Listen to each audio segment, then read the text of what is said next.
Siti, mantan TKI asal Karawang membagikan momennya saat berada di Taiwan. Diketahui saat ini Siti berada di Taiwan dalam rangka memulangkan anak majikannya, Sawang.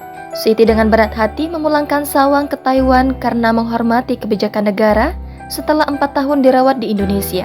Siti dan Sawang pun tiba di Taiwan pada Selasa 6 Juli malam. 3 hari berada di Taiwan, Siti berbagi momen kesehariannya. Namun mengejutkan, Siti dan Sawang tidak diperbolehkan untuk keluar. Keadaan itu membuat Siti sedih karena seperti terpenjara.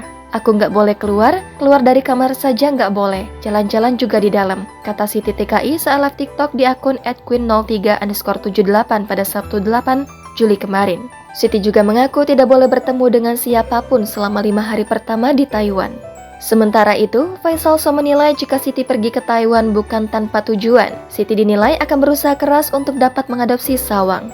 Bahkan kata Faisal So, Siti bakal menyiapkan cara ekstrim agar tujuannya tercapai. Siti mengantar Sawang ke Taiwan itu untuk bisa mengadopsi Sawang, jelasnya. Kalau mediasi tidak bagus, pihak Siti mungkin bakal melayangkan gugatan misal menelantarkan anak, menyodorkan bukti-bukti yang dimiliki. Sambungnya, kendati demikian, Faisal So menjelaskan Siti tidak dapat memaksa kehendak apabila keluarga Sawang memiliki opsi lain terkait merawat anggota keluarganya. Kalau kakak Sawang menitipkan adiknya ke yayasan, Siti tidak bisa apa-apa lagi, paparnya.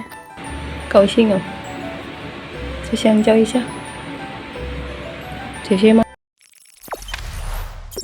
Jangan lupa subscribe, share, komen, dan like ya.